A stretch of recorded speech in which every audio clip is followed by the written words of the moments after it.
my title for today, and I want to thank each one of you for being here, but my title today is The Gift of Giving. And I've been reading a book by Eric Butterworth called The Spiritual Economics. And every time I pick up that book to read it, there's 2 or 3 sentences that jump out and grab me. Sometimes they give me a pat on the back, and sometimes they try to choke me. And depending on where in my life this has been, the sentence I'm about to share with you could have done both. And that sentence is, your life is God's gift to you. What you do with your gift is your gift to God. Your life is God's gift to you. What you do with it is your gift to God. He also goes on to say that giving is basically an attitude with which you touch things. And unless we understand this, we're missing a very important part, that life is not lived from the outside, but from the inside out. Dr. Ernest Holmes says, the eternal gift is always made. The gift of God is the nature of God, the eternal givingness. God cannot make the gift. God cannot help making the gift because God is the gift. The New Thought Dictionary defines divine giving as the outpouring of life in everything, on everything, and through everything. In everything, on everything, and through everything. He also says in Science of Mind 365, real giving is the art of transmitting ourselves to others, to the conditions and situations that surround us. This kind of giving is not something for special occasions only, for it should become a habit, growing out of our desire to live life to the fullest. Only that which becomes an inward habit of thought can spontaneously flow from the heart and transmit itself into everything we touch.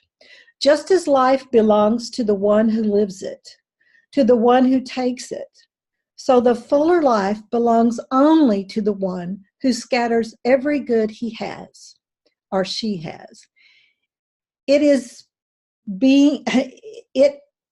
giving of oneself to every person, every project, every association with zest, love, and friendship, that one sees the larger possibility of all things, beauty instead of ugliness, love instead of hate, and the divine hidden within the human.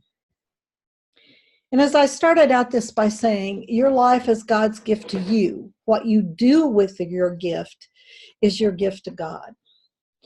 And I want to talk about this idea today from how we live our life in our profession, at our job, at our vocation. And we've talked several times, Reverend Jane has talked about that, how God is her business partner, and I embrace this idea, God is my business partner, that I willingly give 10% to, because I know with God, all things are possible. So how do we live our life that God has given us to be the gift that we want to give to God? How do we live life to the fullest? And when I think about my professional career and when I work for the federal government, that could well be one of those times when I feel like this sentence tried to choke me into understanding that I didn't always do it right. Because I have known several times, many times, when I worked for the federal government, that I may have said something to the effect that I could possibly be working down to my salary or doing what I felt like management expected me to at levels that weren't necessarily the level that I knew I worked at. So in those situations, I was not embracing the good that God was giving me. I had become a taker rather than a giver. And when Butterworth talks about a taker, he said takers believe that their lives will always be the total of what they can get for the world. They are always thinking, get, get, get. And this sums it up in an attitude that we see throughout our culture of what's in it for me? What do I get out of this? Instead of what can I give and what can I offer and how can I do my very best in this moment, we think about what's in it for me. Whereas a giver are convinced that life is a giving process.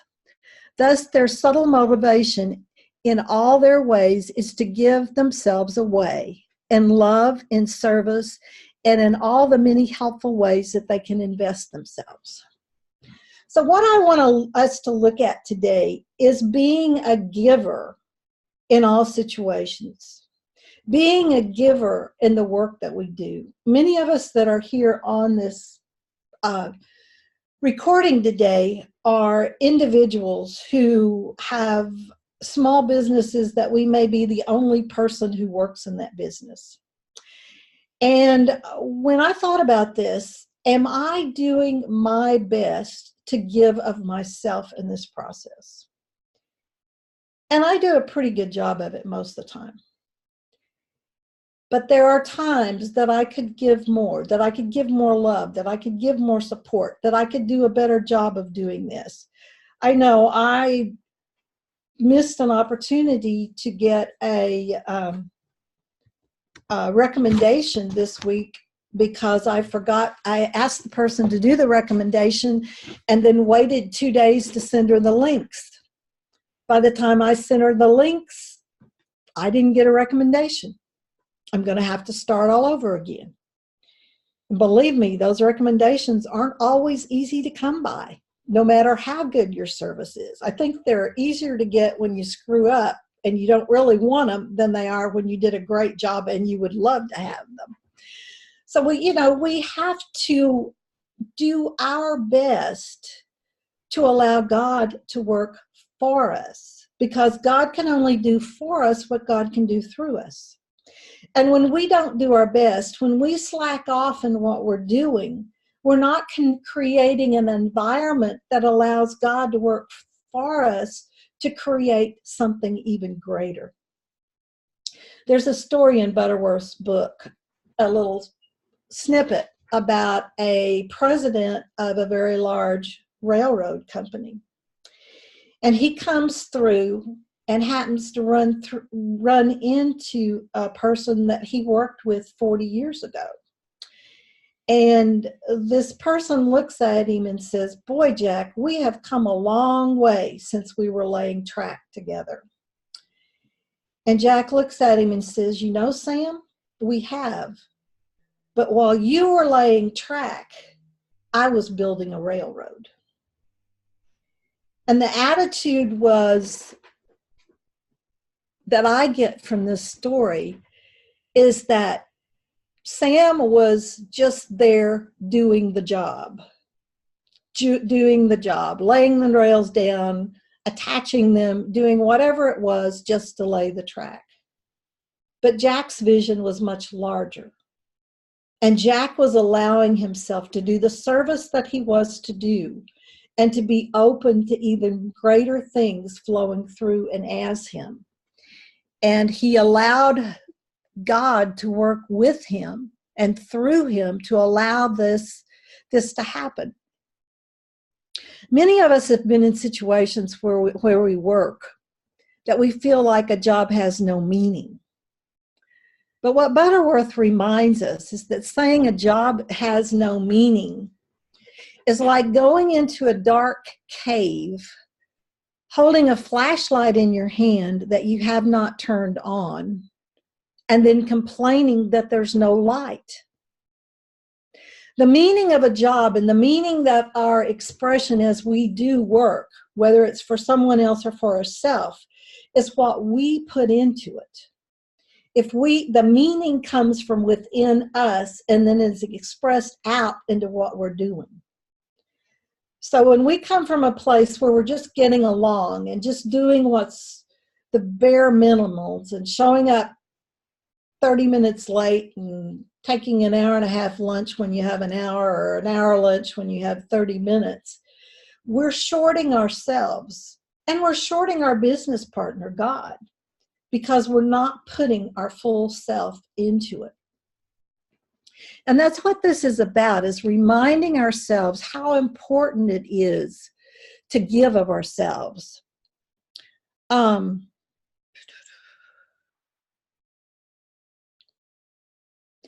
And you know, more than once that I've thought that a position I was in might have absolutely no future. There's no future in this job. But what Butterworth again reminded me is that the future is not in the job, the future's in me. Because what is going on around us expresses from within us out. And sometimes it's not comfortable. Sometimes it's not what we want to see. Sometimes we put our absolute best into it, or at least we feel like we have, and things are not moving. Things are staying stuck. So what do we do in those cases? We give more. We give more of ourselves. Or we go through our closet and take out the things we no longer wear and give them to someone who needs them.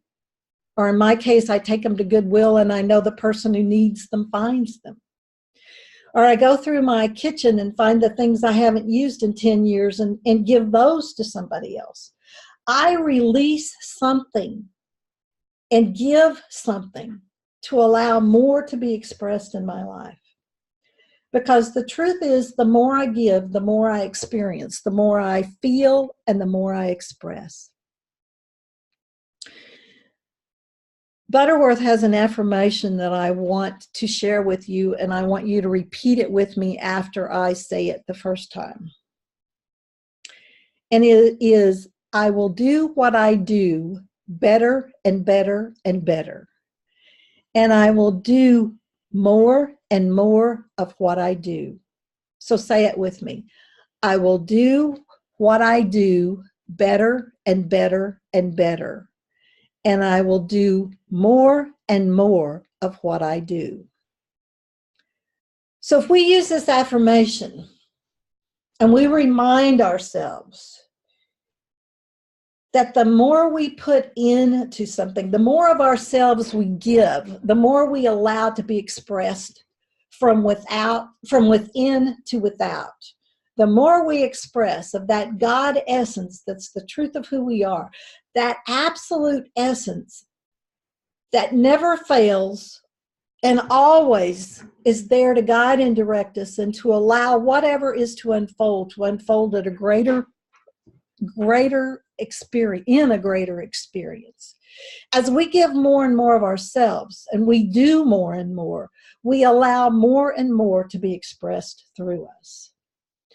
A giving nature is what we really, really want to experience. Because it is God's greatest desire to give to us. But we have to be able to receive what is given and then expand it and express it to a greater level in our life. In one of the Bible verses, Jesus talked about the lilies of the field being totally taken care of. What the lilies of the field gave us was beauty. What they received from God was the nurturing, the rain, even the creation of the bulb that the lilies came out of. That package that the bulb is, that had everything in it to make the beautiful lily, was created by God. And then God gave the soil and the water to allow it to bloom into something beautiful. When we allow God to work through us, we bloom like the lily. So I encourage each one of you to look at ways to do more and more and to be more and more in every area of your life, especially your professional work, your professional area, and whatever work you are. And as you open up to being more and more of who you are, more and more will show up. Thank you.